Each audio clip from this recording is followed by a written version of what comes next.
وزیر پنچایت راج دیہی ترقیات ای دیاکر راؤ نے کہا کہ مرکز کی بی جے پی حکومت تحفظات کو ختم کرنے کی سازش کر رہی ہے۔ ریاستی وزیر دیاکر راؤ ورنگل میں دلت لیڈر آنجہانی بوملا کٹائیا کے مجسمے کی نقاب کشائی کے بعد یہ بات کہی۔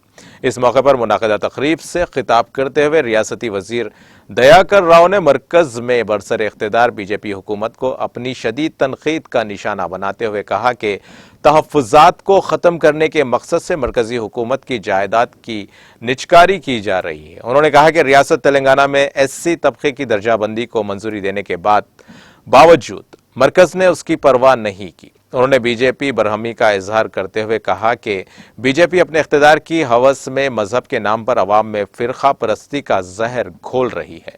انہوں نے کہا کہ اندرون 3 سال ریاست کے ہر دلت خاندان کو 10 لاکھ روپے دیتے ہوئے ان کو ترقی دینا وزیر اعلیٰ کے چندرشیکھر راؤ کا اولین مقصد ہے۔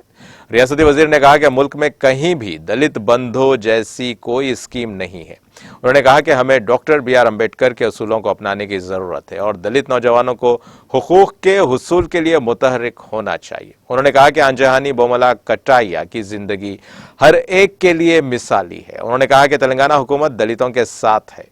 انہوں نے دلتوں سے اپیل کی کہ وہ مرکز کے خلاف لڑنے کے لیے تیار ہو جائیں۔ اس موقع پر رکن قانون ساز کونسل بسواراج ساریا، رکن اسمبلی این نریندر، مقامی کارپوریٹرز اور دلت تنظیموں کے قائدین نے شرکت کی۔